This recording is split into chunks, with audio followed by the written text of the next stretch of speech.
জি guys, তো তোমাদের আজ আমি দেখাবো ভাইফোঁটার জন্য বাঙালিরা কিরকম পাগল হয়ে থাকে। মিষ্টির দোকানে এতটাই ভিড় হয়, এতটাই লাইন দিতে হয়, তাও আমরা ভাইফোঁটার আগের দিন রাত্রিবেলায় চলে যাই মিষ্টির দোকানে আর মিষ্টি কিনতে।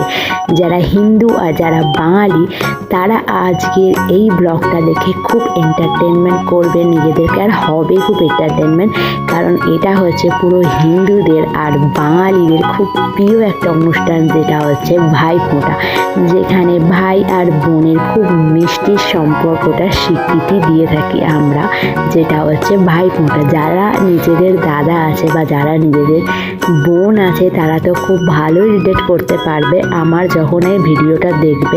তাই স্কিপ না করে আমার এই পুরো ব্লগটা দেখো, লাইক করো অ্যান্ড কমেন্ট করো, আর অনেক অনেক বেশি সাপোর্ট করো, অনেক অনেক বেশি ব্লেস করো, যাতে পরের বছর এই সময় আমার সাবস্ক্রাইবার অনেক বেশি হয়ে যায় আর আমার পাপা আমাকে একটা আইফোন গিফট করে। তাই জন্য তোমাদের সাপোর্ট আর হেল্পটা আর বেস্টটা খুব দরকার আমার। এই দেখো আমার ঘরের ঠাকুরজিকে, কৃষ্ণজিকে আমি প্রথমে ভাইফোঁটা দিই, তারপর আমি গণেশজিকে আমি ফোঁটা দিই, তারপর আমি আমার দাদাকে দিই। তো ভাইয়ের কপালে দিলাম ফোঁটা, জমের দুয়ারে পড়ল কাটা, যমুনা দেয় তার ভাইকে ফোঁটা, আমিও দিই আমার ভাইকে ফোঁটা, যমুনা দেয় তার ভাইকে ফোঁটা, আর যমরাজ যেমন অমর আমার ভাইও তেমন অমর। তো এই মন্ত্রটা পড়ে আমরা কি করি, ভাতৃ ডোজ করে থাকি, ভাইফোঁটা করে থাকি। আর যারা হিন্দু নও তারাও আমার ব্লগটা দেখো, আর তোমরা ওই অনুষ্ঠানটা ট্রাই করো, কারণ এটা তোমাদের ভাই এবং বোনের অর্থাৎ ভাইদের খুব সুরক্ষা হয় আর বোনেদেরও সুরক্ষা হয়। এটা একটা সুরক্ষা কবচ, একটা ফেস্টিভ্যাল। তো বিভিন্ন রকম আমরা ভালো করে এই অনুষ্ঠানটা করি, আর আমরা বলে থাকি হিন্দু ঘরে যে এটা কিন্তু আমাদের সুরক্ষা দেয়, রক্ষা করে, তাই অনুষ্ঠানটা করা উচিত। তাই যারা হিন্দু নও এই ভিডিওটা আমার ব্লগটা দেখছো তাদের জন্য এর সাজেশনটা, তো তোমরা এইটা ফলো করো, ট্রাই করো, কারণ এটা খুব ভালো।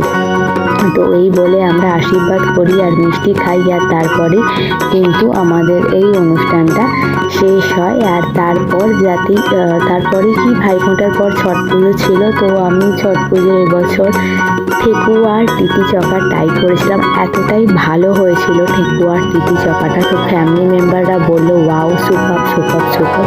তো এখানে দেখো আমরা দই খাচ্ছি, আর বাঙালি মানে মিষ্টি দই, মিষ্টি দই আর মিষ্টি দই। তো যারা বাইরে থাকো কলকাতার, তো কলকাতা এসে প্লিজ ট্রাই করো মিষ্টি দইটা, আর মিষ্টি দই খেলে তোমরা কলকাতায় থেকে যাবে, কলকাতার বাইরে যাবে না, কারণ কলকাতার বাইরে কোথাও মিষ্টি দই পাওয়া যায় না, আমি গ্যারান্টি দিয়ে বলছি। তো হ্যাঁ, তো আমরা বলবো যে আমি আমার ব্লগে যারা বাঙালি আমার ব্লগ দেখছো তারা খুব ভালো করে রিলেট করতে পারছো, আর বিহারি বন্ধুরা যারা আমার ব্লগ দেখছো তাদের জন্য বলে থাকি। তো এটা দেখো গিফট, তো কাজিন সিস্টারদের দেওয়ার জন্য গিফটগুলো দেওয়া হয়েছিল। তো দেখো এখানে আমি ঠেকুয়া তৈরি করছি, যেটা হচ্ছে বিহারের খুব একটা পপুলার ডিশ। আর তারপরেই আমি করব টিটি চকা, তারপর আমি আমার ঘরের কৃষ্ণাজি ও ঠাকুরজিকে আমি ভোগদান করব। তো এবছর ছট পুজো আমি ভেবেছিলাম যে ঠিকই ঠেকুয়া আর টিটি চকা করব। তো এতটাই ভালো করেছিলাম দারুণ। তো আলাদা করে কোনো ব্লগ আমি করিনি যে কেমনভাবে ঠেকুয়া করতে হয় বা কেমনভাবে টিটি চকা করতে হয়। তো এর মধ্যেই কারণ অনেকটা বড় হয়ে যাবে তাই আমি আর দেখাইনি, আর আমি চাই না তোমরা একটু বোরিং হয়ে যাও আমার ব্লগটা দেখে, তাই জন্য আমি জাস্ট দেখিয়ে দিয়েছিলাম, যে আর প্রসেসটা দেখিনি। প্রসেসটা তোমরা গুগল সার্চ করলেই জানতে পারবে বা ইউটিউব থেকেই জানতে পারবে যে কী করে তৈরি করতে হয়, how to make thekua and টিটি চকা। তো তোমরা যাও এবং দেখে নাও, তো খুব ইজি, আর তোমরা বাড়িতে ট্রাই করো এই বিহারি খাবারটা। আমার এত ভালো লেগেছিলো এই বিহারি খাবারটা, দারুণ দারুণ দারুণ। তো আমি এরকমভাবে তৈরি করলাম, আর তারপর ভগবানকে আমি দিলাম ভোগ প্রসাদটা। তো ওর পর এভাবেই আমার ছট পুজো সেলিব্রেশন হয়ে গেল। মানে অ্যাকচুয়ালি আমি প্রত্যেকটা ধর্মকেই খুব সম্মান করি, তো আমার ভালো লাগে। তো মানুষটাই আসল, তো কোনো ধর্ম বড় নয় এটা আমি মনে করি। আর আমার মাম্মি পাপা এটাই আমাকে ছোটোবেলা থেকে শিক্ষা দিয়েছে যে মানুষটাই হচ্ছে বড়, কোনো ধর্মটা বড় নয়। তোমরাও এটা তোমাদের বাচ্চাকে শিক্ষা দাও। তো খুব ভাল লাগে সমস্ত রকম ধর্মের খাবার করতে। যেমন আমি বিহারিদের খাবারটা করেছি, খুব দারুণ লাগছিল। তো বিহারি বন্ধুরা, আমাকে তোমরা লাইক করো, স্কিপ করো না, পুরো ব্লগটা দেখো, কমেন্ট করো, ব্লেস করো অ্যান্ড সাপোর্ট করো। আর চ্যানেলটা খুব ভালো করে সাবস্ক্রাইব করো, কারণ আমার প্রথম ব্লগটা তোমাদের কাছে পৌঁছে যাবে আর এটা একদম ফ্রিতে। তো দেখো কি সুন্দর করে আমি ঠেকুয়া তৈরি করছি, এরপর আমি করব টিটি চকা। তোমরা আমার ব্লগটা খুব ভালো করে দেখতে থাকো আর খুব ভালো করে এনজয় করতে থাকো, আমার খুব ভালো লাগবে। আর পরের বছর আমার যেন অনেক অনেক অনেক অনেক অনেক অনেক সাবস্ক্রাইবার হয়ে যায়। আর তার জন্য তোমাদের হেল্প করতে হবে। কি করতে হবে? Share my channel link to your friends and family members. তোমরাও আমার এই চ্যানেল লিঙ্কটা তোমাদের বন্ধু বান্ধব, ফ্যামিলি মেম্বার সবাইকে লিঙ্কটাকে শেয়ার করে দাও এখনই দেখার সাথে সাথে। তো চলো ভাই, আমার ব্লগটা দেখো।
আমি খুব আনন্দ করতে ভালোবাসি, তাই দেখো আমি কিরমভাবে বাজি পোড়াচ্ছি। তোমরাও কিন্তু বাজি পুড়িও, কারণ আনন্দ করাটা খুব দরকার। লাইফে দুঃখটা খুব বেশি থাকে, তাই প্রত্যেকটা আনন্দ কিন্তু খুব ভালো করে উপভোগ করো। আনন্দ উপভোগ করাটা খুব দরকার, কারণ মানুষের জীবনে দুঃখ থাকে। তো আমি খুব ভালোবাসি বাজি পোড়া, তো বাজি পোড়াচ্ছিলাম আমি।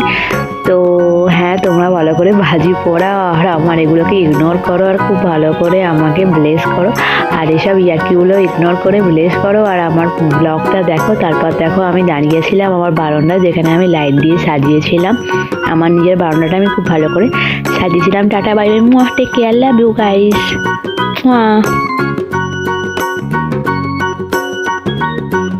हाय गाइस, नमस्ते एंड सत श्री अकाल सायरानू। तो मैं आपको दिखाऊंगी भाई दूज, भाई फोटार कैसे हम लोग सेलिब्रेशन किए हैं। तो आप मेरा ब्लॉग देखो, स्किप मत करना, लाइक करना, कमेंट करना एंड सब्सक्राइब करना। आप अगर सब्सक्राइब करोगे तो मेरा जो ब्लॉग आपके पास बहुत पहले ही आएगा। तो सब्सक्राइब आपको करना होगा, स्किप मत करना, लाइक करना एंड कमेंट करना। और छठ पूजा के लिए आपको बहुत सारा हार्दिक शुभकामनाएं। और मेरा ब्लॉग देखो और कमेंट करके बताओ मेरा ब्लॉग आपको कैसे लग रहा है। स्टे ट्यून विद योर सोना।